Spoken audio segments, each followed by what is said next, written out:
تو اس حوالے سے وہ بات کر دی گئی ہے پارلیمنٹ کے اندر. آپ ایک ریزولوشن شاید پاس کرنا چاہتی ہے حکومت اسمبلی کے اندر, تو اس کا میرا نہیں خیال کو بڑا اثر اس, چونکہ ریزولوشن تو وہاں پاس ہو چکا ہے. اب آپ یہاں آپ کا ریزولوشن کیا امپیکٹ کرے گا اس بات کو, وہ میری سمجھ میں نہیں ہے, لیکن بہرحال یہ ڈپلومیٹکلی سارے معاملے کو ڈیل کرنا پڑے گا آپ کو. بالکل ٹھیک. ہم دیکھ رہے ہیں کہ پاکستان تحریک انصاف کے وہ رہنما جو چپ تھے, چپ کا روزہ انہوں نے رکھا تھا, چاہے شیخ رشید صاحب ہوں, فواد چوہے صاحب, انہوں نے آپ کا ذکر بھی کیا, میں پوچھوں گا آپ سے بھی. وہ برملا آ کے بتا رہے ہیں ان کے ساتھ کیا ہوا, ان کے رہنماؤں نے جو کچھ بھگتا اس کے بارے میں اظہار خیال کر رہے ہیں. یوں لگتا ہے کہ جو پی ٹی آئی کو یعنی توڑنے کا ایک عمل تھا وہ اس میں مطلوبہ نتائج حاصل نہیں ہو سکے, اور وہ رہنما اب بول رہے ہیں پابندیاں تھیں, گھٹن تھی, چپ کے روزے تھے. آخر ایسا کیا ہوا کہ یہ لوگ اب برملا اپنا حال دل بیان کر رہے ہیں؟ دیکھیں, جہاں بھی کسی کے ساتھ زیادتی ہو اس پر کوئی آدمی اس کی حمایت نہیں کر سکتا. تو اگر ان اشخاص کے ساتھ قانون سے باہر جا کر کوئی عمل ہوا ہے تو ان کا حق بنتا ہے کہ وہ اس کو جو لیگل فورمز ہیں وہاں پر لے کر جائیں, پبلکلی بات بھی کر سکیں. یہ باتیں دبنے سے نہیں چھپتی. یہ بدقسمتی سے ہمارا ایک ماحول پیدا ہو گیا ملک کے اندر کہ ہم ہر بات کو دبانے چھپانے کی کوشش کرتے ہیں. بہرحال یہ لوگ اب بات کر رہے ہیں تو ان کی بات پر کم از کم جوڈیشری کو کچھ نوٹس لینا چاہیے تاکہ یہ معاملات اس کے بعد نہ ہوں. جوڈیشری سے مجھے یاد آیا, مخصوص نشستوں کے کیس پر بلے کے نشان کی واپسی کے اوپر اب سپریم کورٹ کو وضاحتیں دینی پڑ رہی ہے. آج ہی مجھے اطلاع ملی, پاکستان کے تجزیہ نگار اور یہ مقبول جان صاحب, انہوں نے جناب چیف جسٹس کے خلاف ریفرنس بھیجا ہے کہ جنہوں نے برٹش ہائی کمیشن کو خط لکھا تھا بلے کے نشان کے اوپر کہ یہ مس کنڈکٹ ہے, ان کے خلاف کارروائی کی جائے. تو یہ مخصوص نشستوں کا معاملہ جہاں پھنسا ہوا ہے, کوئی سرا ہمیں مل نہیں رہا. یہ اس کا حل ہونا کیا چاہیے تھا؟ کیا یہ بلے کا نشان لینا درست عمل تھا؟ اگر لے لیا گیا تو اس کے بعد پی ٹی آئی کو اس کے حصے کی سیٹیں کیسے دی جائیں, یا ان کو سیٹیں دیے بغیر پارلیمان چل سکتی ہے خالی وہ سیٹیں رکھ کے؟ دیکھیں, یہ صرف اس ایشو کی بات نہیں ہے, یہ بنیادی طور پر آپ آئین کی تشریح کر رہے ہیں جی کہ آئین کی روح کیا ہے. دنیا میں کوئی آئین نہیں ہے جو ہر معاملے کا حل آپ کو دیتا ہے. یہاں ایک معاملہ پیدا ہوا, میری سوچ اس کے بارے میں بڑی واضح ہے اس حد تک کہ جو ایک جماعت جس سے جتنی سیٹیں حاصل کی ہوں اس سے زیادہ سیٹیں اس کو مخصوص نشستیں نہیں مل سکتی. یہ اس کا کوئی حق نہیں ہے. یہ آئین سے متصادم ہوگا. اس کے بعد جو سیٹیں ہیں وہ کس کو ملنی چاہیے, اس پر اب سپریم کورٹ نے فیصلہ کرنا ہے, کیونکہ جو انڈیپینڈنٹ لوگ تھے انہوں نے ایک جماعت جوائن کی. کیونکہ وہ جماعت اسمبلی میں جب اس نے الیکشن لڑا تو اس نے کوئی لسٹ نہیں دی تھی مخصوص نشستوں کی. بالکل ٹھیک. تو اب جب اس کی ایک پارلیمنٹری پارٹی بن گئی ہے, ان کے پاس ایک تعداد میں قومی اسمبلی کی سیٹیں ہیں, تو اس حوالے سے ان کا حق بن جاتا ہے کہ وہ سیٹیں ان کو دی جائیں. لیکن چونکہ انہوں نے لسٹ نہیں دی تو اب کیا ہوگا, اس بات کی تشریح جو ہے سپریم کورٹ نے کرنی ہے. یہ کوئی بہت پیچیدہ قانونی مسئلہ نہیں ہے. ایک آپ نے تشریح کرنی ہے کہ اگر لسٹ نہ دی ہو تو اس کا جو ریلیف, اس کا جو سلوشن ہے وہ کیا ہے. ٹھیک. اب بھائی صاحب, یہ آپ ساتھ دیکھیں نا, کوئی ایک ہم عدلیہ کے فرنٹ پر بھی ایک اپرائز دیکھتے ہیں جو پی ٹی آئی کو چاہے ان کے حق میں فیصلوں کو جانا ہو, اس کے اوپر حکومت کا رد عمل بھی ہو. یہ نیچرل آپ کو لگ رہا ہے جو جوڈیشل اپرائز ہے ان فیور آف پی ٹی آئی جہاں سے انہیں ریلیف مل رہا ہے, یا is it something else? اور اس میں شک یہ پڑ رہا ہے کہ شاید اداروں کے بیچ تصادم کا خدشہ پیدا ہو رہا ہے. آپ کیسے دیکھتے ہیں اس کو؟ میں تو بڑی تشویش سے دیکھتا ہوں کہ آج میں اور آپ یہ بات کر رہے ہیں کہ کیا ہماری جوڈیشری آزاد ہے یا نہیں ہے, کہ ہماری جوڈیشری قانون کے مطابق فیصلے کر سکتی ہے یا نہیں کر سکتی. تو ہم جب جوڈیشری کوئی قانون کے مطابق فیصلے کرتی ہے تو ہم سمجھتے ہیں یہاں بغاوت ہو گئی ہے. تو کیا ملک میں یہ ہر شخص کو یقین ہے کہ ہماری جوڈیشری جو ہے وہ ہمیشہ کہیں سے فیصلے لے کر کرتی ہے؟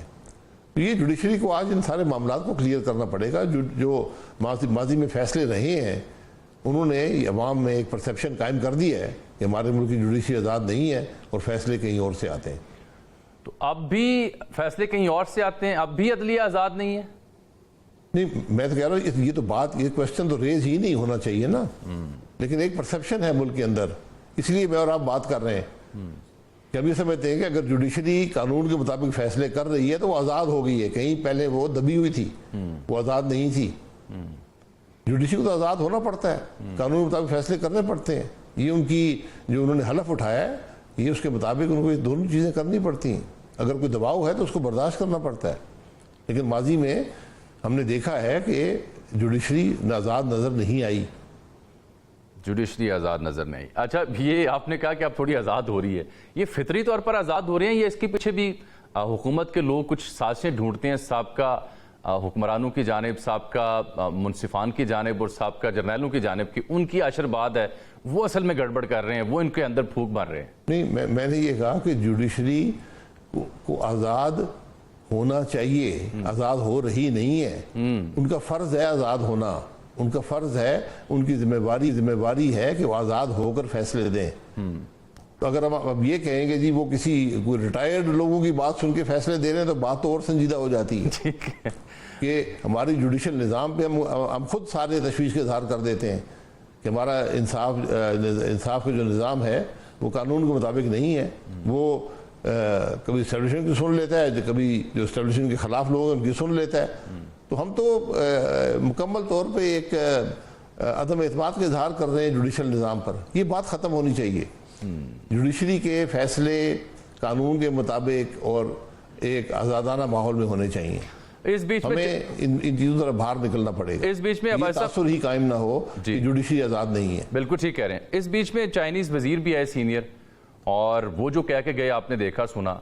تمام سیاسی رہنما وہاں اکٹھے تو ہوئے ایک نقطے پر, لیکن وہ بھی انٹرنل سٹیبلٹی سیکیورٹی کے مسائل کو ہائی لائٹ کر کے گئے. اس کے جواب میں پھر ہم نے دیکھا عزم استحکام سامنے آیا, لیکن اس کے اوپر رد عمل آ رہا ہے پی ٹی آئی کا بھی, جے یو ایف اے کا بھی, اے این پی کا بھی اور دیگر جماعتوں کا بھی. اس میں واٹ وینٹ رانگ؟ کیا ہم نے قبل از وقت اس کا اعلان کر دیا, یا یہ چائنیز وزیر کے دورے کے بعد ایک نی جرک ریاکشن تھا, یا مس کیلکولیشن تھی؟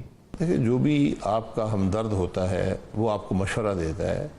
چین کی یہاں بڑی انویسٹمنٹس ہیں, بہت سے قرضے ان کے یہاں پر ہیں, ایک بڑا پرانا تعلق ہے. تو وہ ایک آپ کو برادرانہ مشورہ دیتے ہیں کہ ملک میں آپ کے استحکام ہونا چاہیے, جو آپس کے ڈفرینسز ہیں یہ دور ہونے چاہیے, ملک آئین کے مطابق چلنا چاہیے. یہ ہر دوست ملک آپ کو یہی مشورہ دے گا. اب اس میں ہم پتہ نہیں بہت کچھ ریڈ کر لیتے ہیں کہ یہاں پر کوئی کیا ہونے لگا اور کیا نہیں ہونے لگا. یہ کام تو ہمارا ہے کہ ہم بیٹھیں اور ملک کے مسائل کو حل کریں. ہمیں اس بات کی ضرورت ہی نہیں ہونی چاہیے کہ باہر سے آ کر کوئی بتائے. جو چین کے وزیر آئے ہیں وہ انہوں نے آ کر آپ کو ایک برادرانہ مشورہ دیا ہے. آپ کو ویسے بھی یہی کام کرنا چاہیے. وہ نہ بھی آپ کو بتاتے, آپ کو یہ پتہ ہونا چاہیے تھا کہ ہم نے کرنا کیا ہے. تو آج اس ملک کے معاملات ہمارے ہاتھ میں ہیں. عدم استحکام ہوگا, انویسٹمنٹ نہیں آئے گی. عدم استحکام ہوگا, ملک آگے نہیں بڑھے گا. ان باتوں کا ہمیں احساس ہونا چاہیے. لیکن عباسی صاحب, پی ٹی آئی یہ کہہ رہے ہیں نا کہ پہلے پارلیمان میں اس پہ بحث ہونی چاہیے تھی, پھر فیصلے ہونے چاہیے تھے. ہم نے تو پریس ریلیز دیکھی, اپیکس کمیٹی کا اجلاس دیکھا, پھر خواجہ صاحب آن دی فلور آف دی ہاؤس کہہ رہے ہیں کہ ہاں پارلیمان میں بھی اسے ڈیبیٹ کریں گے. کیا یہ درست عمل تھا؟ ایسے تو پولیٹیکل انگیجمنٹ نہیں ہوتی. پہلے اس مدعے پہ سیاسی جماعتوں کو آن بورڈ کیا جاتا, ان سے ملاقات کی جاتی, پارلیمان میں بحث ہوتی, پھر فیصلہ کیا جاتا, تو شاید تمام سیاسی جماعتوں کی حمایت بھی حاصل ہو سکتی ہے. کیا یہ حکومت کی اس میں ناکامی ہے, یا جو انہیں کہا گیا انہوں نے کر دیا؟ نہیں, آپ کون سے معاملے کی بات کر رہے ہیں؟ جو عزم استحکام آپریشن کی بات کر رہے ہیں, جس طرح سے اسے اناؤنس کیا گیا, ایپیکس کمیٹی کا اعلامیہ آیا. جی جو آپریشن ہے, ہاں یقیناً, جی ان معاملات میں پہلے دیکھیں, یہ فیصلہ ایگزیکٹو کا ہوتا ہے, حکومت کا ہوتا ہے, اور اس کا ہر پہلو جو ہے وہ شاید پبلک کے سامنے آپ نہیں رکھ سکتے. لیکن چونکہ یہ اس قسم کے جو معاملات ہوتے ہیں, جو آپریشنز ہوتے ہیں, اس میں آپ کو عوام کی سپورٹ چاہیے ہوتی ہے, اور وہ بہت اہم ہوتی ہے. عوام کی سپورٹ کے بغیر آپ یہ معاملات نہیں کر سکتے. تو عوام کی سپورٹ آپ کو پارلیمان سے لینی ہوتی ہے. تو یہ معاملات آپ کو پارلیمان میں پہلے لے کر آنے چاہیے, وہاں سپورٹ بلڈ کریں, اس کے بعد آپ اس کا اعلان ہونا چاہیے. اور وہ بے شک آپ ان کیمرہ سیشن رکھ لیں, سب کو بریفنگ دے دیں کہ ہم کیا آپریشن کر رہے ہیں, اس کی ضرورت کیوں ہے. اور اس کے بعد آپ نے دیکھا کہ ایک آئی ایس پی آر نے لمبا چوڑا ایک سیشن ان کا میڈیا کے ساتھ ہوا. جی, یہی سیشن اگر پارلیمان کے ساتھ ہو جاتا تو آپ کو بہت آسانی ہوتی سپورٹ حاصل کرنے کے لیے. بالکل ٹھیک کہہ رہے ہیں. تو اب اس میں مولانا اور عمران خان صاحب تو مان نہیں رہے, اس کی ایگزیکیوشن پھر ہم کیسے کریں؟ کیونکہ 2 پروونسز جہاں پہ زیادہ ہمیں ٹیرر تھریٹ ہے وہ تو وہاں پہ اوور ویلمنگ میجورٹی نہیں کی ہے کہ پی ٹی آئی کی یا اے این پی کی یا جے یو آئی فے کی یا دیگر چھوٹی جماعتوں کی، تو ان کو رام کیے بغیر اس کی ایگزیکیوشن کیسے حکومت اور سسٹم پوری کرے گا؟ نہیں، آپ نے رام نہیں کرنا، آپ نے ان کو ساتھ لے کر جانا ہے. آپ نے ان کے تحفظات اگر کوئی ہیں ان کو دور کرنا ہے، آپ ان کو انگیج کرنا ہے. اور یہ انگیجمنٹ اگر اناؤنسمنٹ سے یا آپریشن شروع کرنے سے پہلے جو بھی عمل ہے وہاں پر یہ ہو جاتی تو یہ بہت آسانی رہتی. تو ہم بدقسمتی سے یہی وہ جمہوری قدریں ہیں جن کا ذکر امریکہ بھی کر رہا ہے کہ آپ کو جو جمہوری قدریں ہیں ان کے اندر رہ کر اگر ملک آپ کو چلے گا تو آپ کے لیے آسانی ہوگی. یہی بات ہر ایک دوست جو ہمارا آتا ہے وہ یہی کرتا ہے. تو ذرا تھوڑا ہمیں خیال کرنا چاہیے ان باتوں کا. بالکل ٹھیک. آپ ذرا آپ کے معاملات پر بھی آ جاتے ہیں نا. عوام پاکستان پارٹی آپ نے اناؤنس کر دی ہے، لانچ کر رہے ہیں، مفتاح صاحب بھی آپ کے ساتھ ہیں. پچھلے چند سالوں پہ اگر ہم نظر دوڑائیں تو 3 نئی سیاسی جماعتیں بنی 2017 کے بعد بالخصوص. پی ایس پی ہے، آئی پی پی ہے، پی ٹی آئی نظریاتی ہے، پیٹریاٹ ہیں. یہ سب نہیں چل سکیں. اور ماضی میں اگر ہم دیکھیں تو نون لیگ سے نکلی قاف وہ بھی تقریباً عملاً ختم ہو چکی ہے. پیپلز پارٹی سے نکلنے والی جماعتیں بھی اس طرح سے ان کی ساخت ہمیں دکھائی نہیں دیتی. تو ایسے میں عوام پاکستان کو لانچ کرنا کیوں، اور یہ کیا رسک نہیں ہے؟ نہیں، وہ جماعتیں ناکام نہیں ہوئیں. جس مقصد کے لیے بنائی گئی تھی مقصد پورا کر دیا انہوں نے. اچھا، یہ جماعتیں بنائی جاتی ہیں، ہم بنا ہی نہیں جا رہے. یہ گراس روٹس کی ایک جماعت ہے. اور میرا خیال ہے کہ 90 کے عشرے میں جو پی ٹی آئی بنی تھی اس کے بعد یہ پہلی جماعت ہے جو گراس روٹ سے آ رہی ہے اور ایک پاکستان کے مسائل کو حل کرنے کے لیے ایک جماعت ہوگی.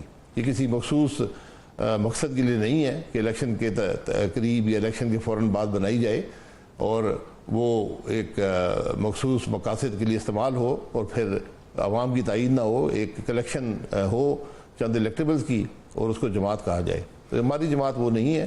یہ ایک سوچ ہے اور اس پر ہم ایک سفر ہے، لمبا سفر ہے، اس پر ہم نے ابتدا کی ہے اور انشاءاللہ جمہوری سفر ہے، اس پر انشاءاللہ چلتے رہیں. عباس صاحب، آپ نے خود 35 سال دیے ہیں سیاست کو اس ملک کی. آپ تو جانتے ہیں کہ یہاں ایک سیاسی جماعت چلانے کے لیے فائنینسنگ چاہیے، تعلقات چاہیے، اسٹیبلشمنٹ کے آشیرواد چاہیے، پھر عوامی حمایت بھی چاہیے، وہ کنیکشن چاہیے جو جماعت کو اوپر لے کے آئے اور عوام کے ساتھ ساتھ یعنی مقبولیت کے ساتھ ساتھ قبولیت بھی انہیں ملے. تو مقبولیت اور قبولیت یہاں پیمانے ہیں، اس کا کیا حل ہے عوام پاکستان کے پاس؟ دیکھیں، حل آئین ہے. پاکستان کے ہر مسئلے کا حل آئین میں ہے. جو راستہ آپ آئین سے باہر چنیں گے وہ پاکستان کے لیے نقصان دہ ہے. اور یہ سب مقبولیت، قبولیت، کنیکشن، ان سب نے پاکستان کا نقصان ہی کیا ہے. اور جہاں پر ہم آج کھڑے ہیں اسی عمل کی وجہ سے کھڑے ہیں. تو ہماری جماعت تو بڑی اس معاملے میں واضح ہے کہ ہم نے جو تعلقات بھی رکھنے ہیں وہ آئین کے مطابق رکھنے ہیں، آئین سے باہر جا کر نہیں کریں. اگر آپ نے فنڈ ریزنگ کرنی ہے تو بالکل یہ آپ کا حق ہے، آپ جائیں فنڈ ریزنگ کریں اور وہ ڈاکیومنٹڈ ہو، وہ انڈر دا ٹیبل نہ ہو، کسی سے پیسے لے کر آپ کسی مخصوص مقاصد کے لیے استعمال نہ ہو. آپ جمہوریت کی، ملک کی اور ملک کے مسائل کے حل کی بات کریں. یہ ہماری سوچ ہے. ادھر تو سیاسی جماعتوں کے پاس انڈسٹریلسٹ تھے، شوگر ملز آنرز تھے، ان کے پاس جہاز تھے، پھر ان کے رابطے بھی تھے پنڈی اسلام آباد میں، پھر ان جماعتوں کو 20 24 سال کی سٹرگل بھی کرنا پڑی اور پھر جا کے ان کی کہیں حکومت بنی. آپ کے پاس ایسا کیا شارٹ کٹ ہے یا آپ بھی 20-25 سال سٹرگل کے لیے تیار ہیں؟ جی، یہ ایک سفر ہوتا ہے، جمہوریت ایک سفر ہوتا ہے. لیکن اگر آپ اصولوں پر قائم رہیں گے تو وہ سفر ملک کے لیے فائدہ مند ہوتا ہے. وہ ملک میں کے مسائل کو حل کرنے میں اپنا کردار ادا کرتا ہے. اگر ہم بھی کمپرومائز کر لیں اصولوں پہ اور اقتدار کی کوشش شروع کر دیں تو یقیناً وہی حال ہوگا جو باقی جماعتوں کا ہوا ہے، جن کی کارکردگی بھی آپ دیکھ لیں، جن کی صلاحیت بھی آپ دیکھ لیں اور ان کے حالات بھی آج آپ دیکھ لیں اور ملک کے حالات دیکھ لیں.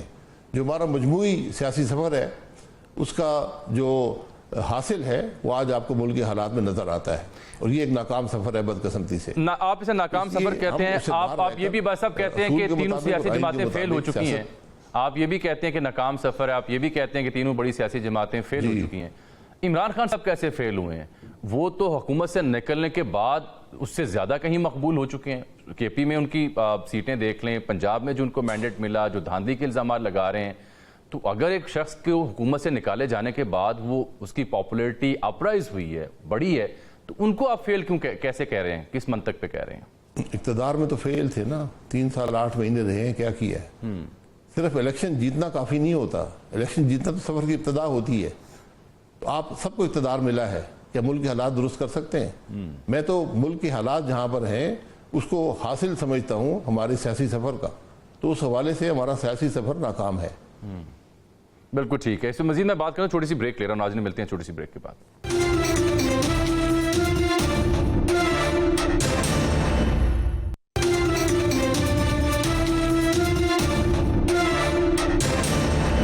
ویلکم بیک ناظرین، بریک سے پہلے شاہد خاقان عباسی صاحب سے ان کی پارٹی عوام پاکستان کا ذکر ہو رہا تھا۔ وہ بتا رہے تھے کہ ہماری سیاسی جماعتیں فیل ہوئی ہیں کیونکہ انہیں اقتدار کا موقع ملا اور اقتدار لے کے یہ ڈیلیور نہیں کر پائیں، اس لیے ایک نئی سیاسی جماعت کی ضرورت ہے۔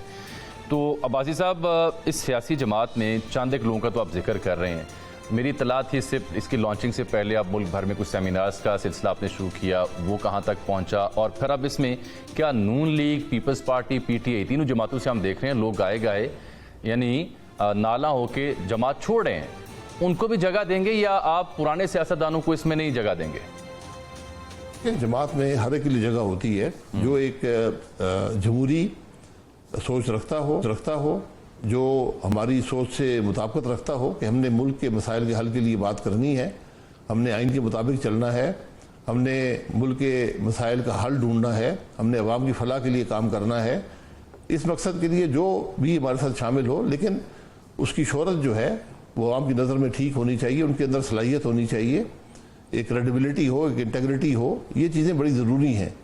ورنہ ہم اگر کوئی ناراض ہے تو ہمارے لیے وہ کوالیفیکیشن نہیں کہ ہماری جماعت میں شامل ہو جائے۔ اگر وہ کسی وجہ سے اپنی جماعت چھوڑنا چاہتے ہیں یا الیکٹیبل ہیں تو یہ بھی ایک کوالیفیکیشن ضروری نہیں ہے۔ تو الیکٹیبل ہونا بھی کوئی خرابی نہیں ہے، وہ بھی اس سفر میں شامل ہوں، لیکن کم از کم وہ ملک کے لیے کنٹریبیوٹ کر سکیں۔ بات ملک کو دینے کی ہے، ملک سے لینے کی نہیں ہے۔ آج جو سیاسی سوچ ہے وہ ملک سے لینے کی ہے اور اس کو دینے کی کچھ نہیں ہے۔ یہ ایک فرق ہے جس کو ہم انشاءاللہ عوام کے سامنے رکھیں گے۔ تو کوئی بڑا سیاسی نام، بڑی سیاسی جماعت سے کچھ لوگوں نے آپ سے رابطے کیے ابھی تک آپ کی اس اپروچ کو جاننے کے بعد؟ میں آپ کو بتایا نا کہ ہماری جماعت ایک سوچ پہ مبنی ہے، افراد پہ، یا کلیکشن آف انڈیویجولز آج نہیں ہے کہ ہم نے 10-12 الیکٹیبل بٹھا لی اور جی جماعت بن گئی۔ تو سوچ سے جو اتفاق کرے گا اس سفر میں شامل ہو سکتا ہے۔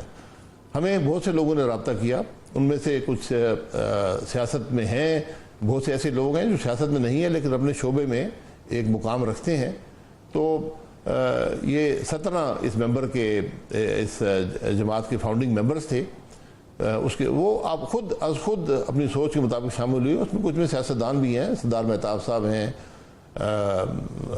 ایبٹ آباد سے، چیف منسٹر بھی رہ چکے ہیں، صلاح الدین صاحب ہیں MNA رہ چکے ہیں کراچی سے، لاہور سے زعیم قادری صاحب ہیں، فیصل آباد سے رانا زاہد توسیع صاحب ہیں، تو اس طرح جاوید عباسی صاحب سینیٹر ہیں۔ تو یہ ایک بہت سے دوسرے لوگ، ظفر مرزا صاحب ہیں جو PTI میں وزیر تھے۔ تو اس طرح کے بہت سے لوگ ہیں جو جماعت میں انشاءاللہ وقت کے ساتھ شامل ہوں گے۔ جب جماعت بن جائے گی ہم جائیں گے، ہر ایک کو دعوت دیں گے، اپنی سوچ ان کے سامنے رکھیں گے، اور مجھے پورا یقین ہے کہ سوچ کو پذیرائی ملے گی۔ تو مصطفیٰ نواز کھوکھر صاحب کے ساتھ کیا؟ وہ بھی کافی الائنڈ تھے آپ کے ساتھ، آپ کے یعنی تھیسس کے ساتھ، لیکن ابھی تک انہوں نے شاید جوائن نہیں کیا۔ جی، مصطفیٰ کھوکھر صاحب، جب ہم نے یہ ریمیجنگ پاکستان کا سلسلہ، جس کا جو مقصد تھا وہ سیاسی جماعت نہیں تھا، ہم چاہتے تھے کہ ملک میں ڈیبیٹ ہو ملک کے مسائل پر، ان کے حل پر۔ وہ پہلے دن سے ہمارے ساتھ شامل تھے۔ وہ چاہتے ہیں کہ مزید مشاورت اپنے حلقے میں اپنے خاندان سے کر لیں، تو جب بھی وہ مشاورت مکمل کر لیں گے تو مجھے پورا یقین ہے کہ سفر میں شامل ہوں گے۔ آج وہ ہمارے ساتھ اس پلیٹ فارم پر نہیں ہے، نہیں، ان کی سوچ بالکل مطابقت رکھتی ہے، لیکن وہ مشاورت کے بعد ہی اس میں شامل ہوں گے۔ آپ کے سابقہ قائد میاں نواز شریف صاحب، وہ بھی بجٹ اجلاس میں بھی نہیں آتے، عملی طور پر بھی سیاست میں ہمیں دکھائی نہیں دے رہے، پرائیویٹ ہی بیٹھے ہوتے ہیں، نہ ان کے پاس کوئی عہدہ ہے، تو تقریباً پارشل ریٹائرمنٹ کی سی زندگی وہ گزار رہے ہیں۔ تو آپ کی سوچ اگر اچھی ہے تو کیا آپ ہمدردی میں انہیں بھی دعوت دیں گے کہ آپ کی جماعت میں شامل ہوں؟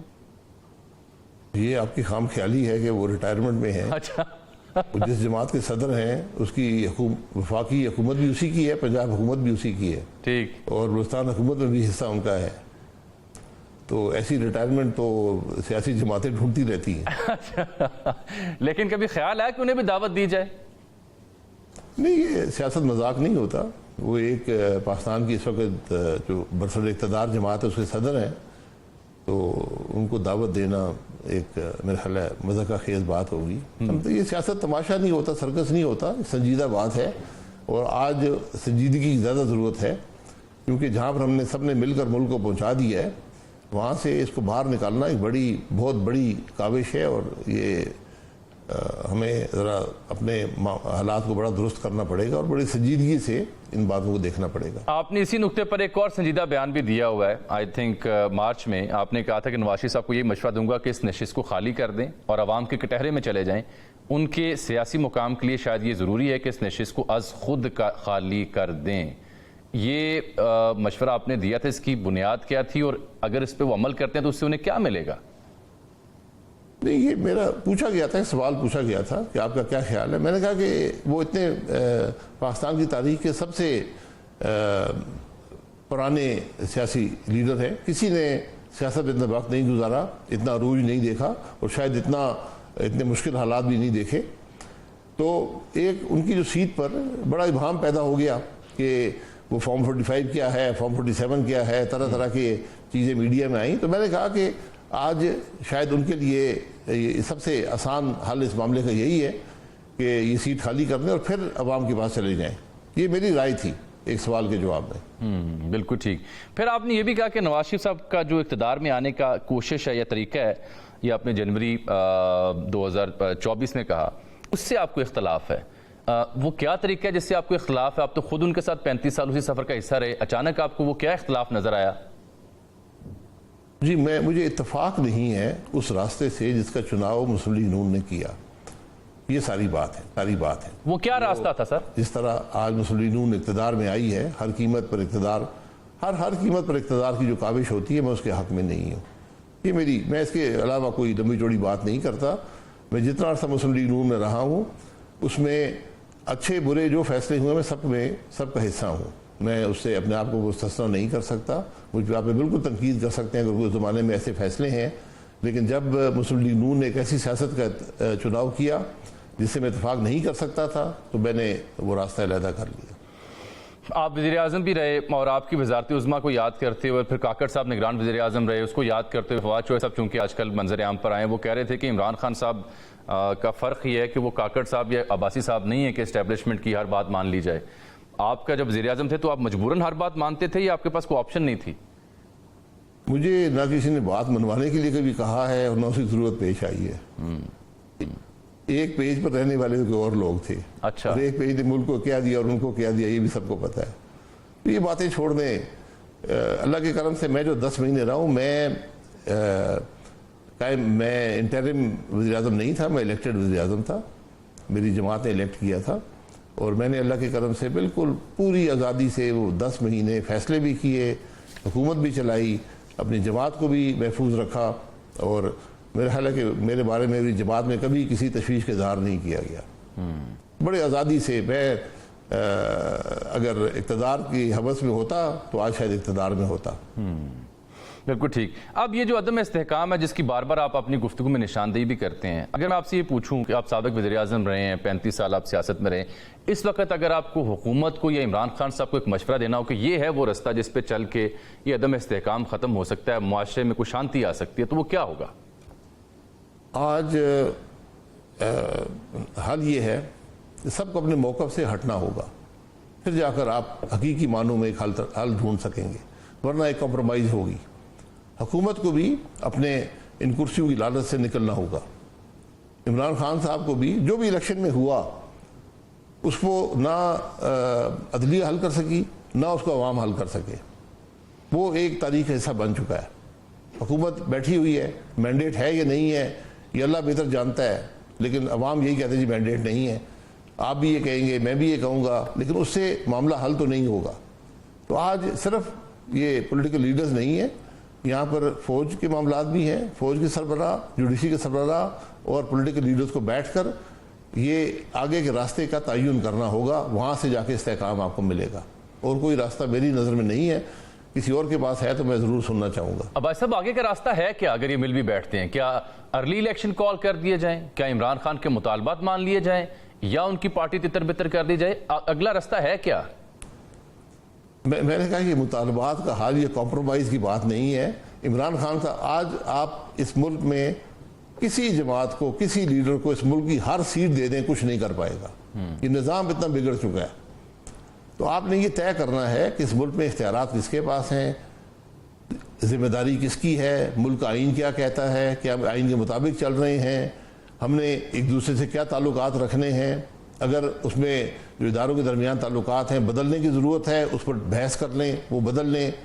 آپ نے ملک کیسے چلانا ہے، ملک کی معیشت کو کیسے چلانا ہے، آپ کے پاس کیا فارمولہ ہے اس کے لیے. کیونکہ آج آپ کو جو بھی کام کریں گے ہر ایک کی سپورٹ چاہیے. آج کوئی جماعت بھی اکیلے کام نہیں کر سکتی. تو اس لیے یہ سب چیزیں سامنے رکھ کر آپ کو ایک آگے کا راستہ نکالنا پڑے گا. پھر بے شک الیکشن کرائیں، جو بھی راستہ آپ نے چننا ہے، اور پھر ملک آگے چلے. اب صاحب 2 منٹ کی ہمارے پروگرام باقی رہ گئے، میں چھوٹی سی بریک لے رہا ہوں، واپس آ رہا ہوں.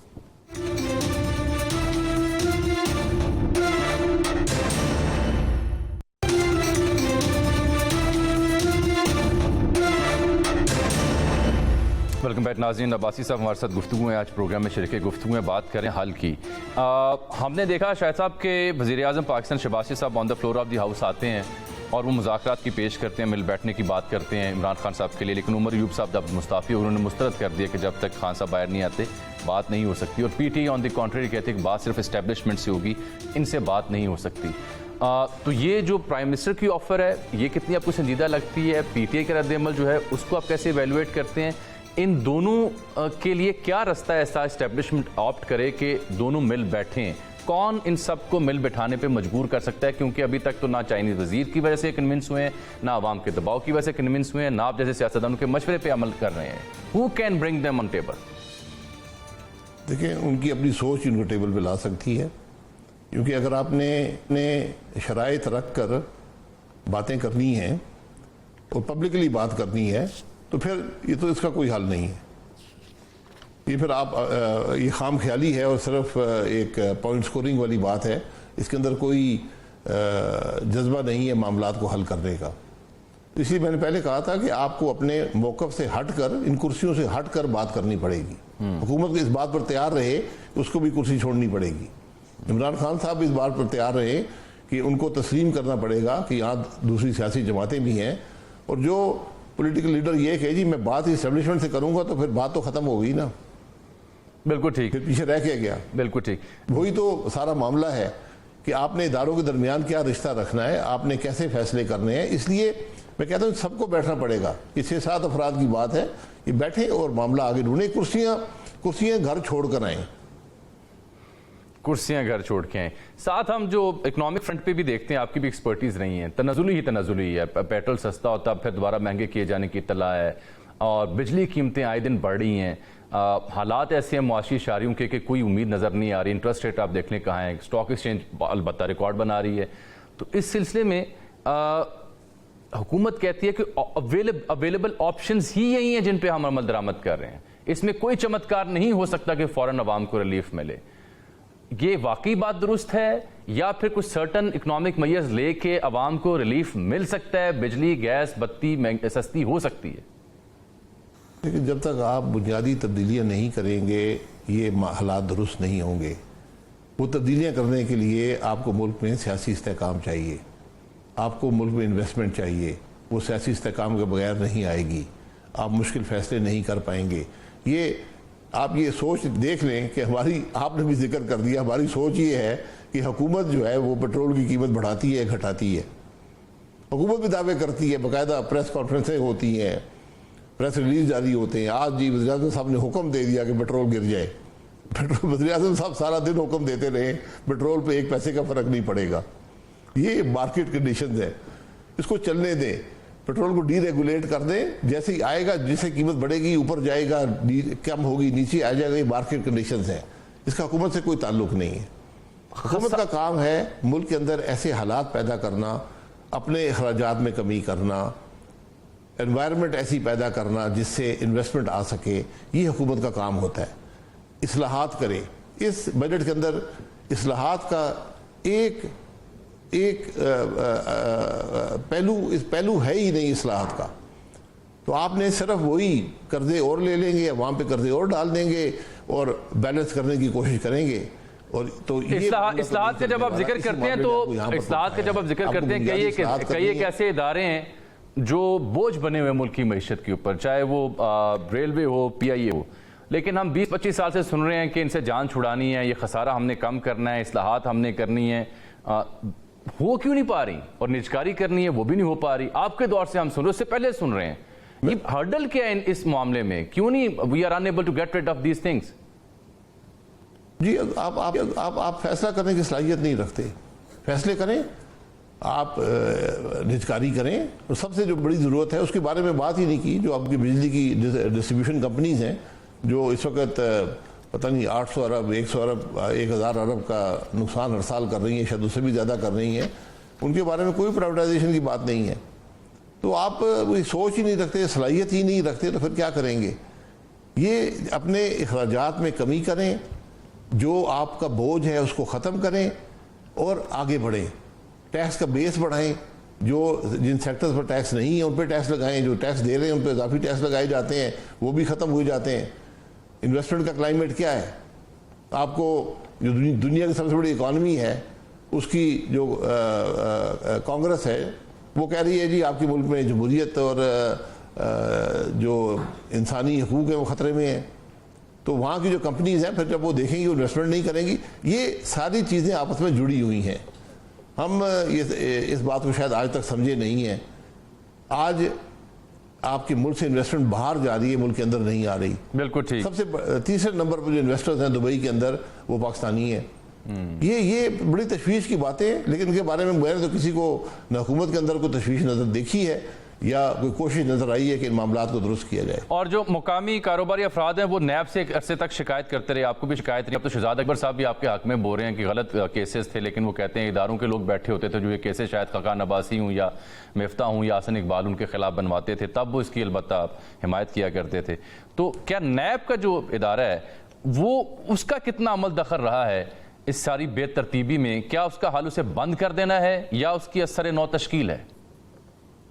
جتنی جلدی اس ادارے کو بند کریں گے اتنی جلدی آپ کا ملک چل سکے گا. جب تک یہ ادارہ ہے یہ ملک نہیں چلے گا. بالکل ٹھیک. جاتے جاتے پنجاب کا میں ذکر کروں گا، سب سے بڑا صوبہ ہے. یہاں مریم نواز صاحبہ چیف منسٹر ہیں، آج وہ مخاطب بھی تھیں، کہہ رہی تھیں مجھ پہ الزام لگتا ہے کہ میں ٹک ٹاک بناتی ہوں. تو ٹک ٹاک بنانے کے لیے بھی کام کرنا پڑتا ہے، محنت کرنی پڑتی ہے.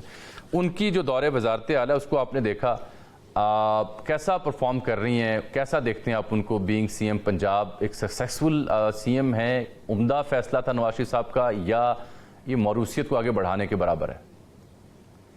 دیکھیں یہ جماعت کے فیصلے ہیں، پھر جماعت ہی ان کو ان کے اثرات قبول کرنے پڑیں گے. 4-5 مہینے میں آپ کسی کو جج نہیں کر سکتے حکومت چل رہی ہے نہیں چل رہی ہے. میں نے آج اشتہارات دیکھے اخبار میں، بڑے بڑے آدھے صفحے کے اشتہارات آئے ہیں. یہ اس سے پہلے بھی بہت سی حکومتیں دیتی نہیں ہیں. بات اشتہارات کی نہیں ہے، آپ محنت کریں، علاقے ملک صوبے کے مسائل کو حل کریں. یہ طریقہ ہوتا ہے ملک چلانے کا. بات یہ ہے کیا ہمارے آپ صوبے میں کیا تعلیم کا نظام بہتر ہوا ہے؟ میں 5 مہینے کی بات نہیں کر رہا ہوں، میں پچھلے 5-10 سال جو بھی آپ عرصہ بہتر ہوا ہے. کیا صحت کا نظام بہتر ہوا ہے؟ کیا پولیس کا نظام بہتر ہے؟ کیا انتظامیہ کا نظام بہتر ہے؟ کیا ڈیولپمنٹ کے کام بہتر ہیں؟ بہت بہت شکریہ. جناب شاہد خاقان عباسی صاحب تھے آج پروگرام ڈائریکٹ لائن میں شریک گفتگو. آگے بڑھنے کا راستہ بھی بتا رہے ہیں کہ مل بیٹھنا ہوگا ورنہ کوئی حل نہیں. اجازت دیجیے، اللہ حافظ.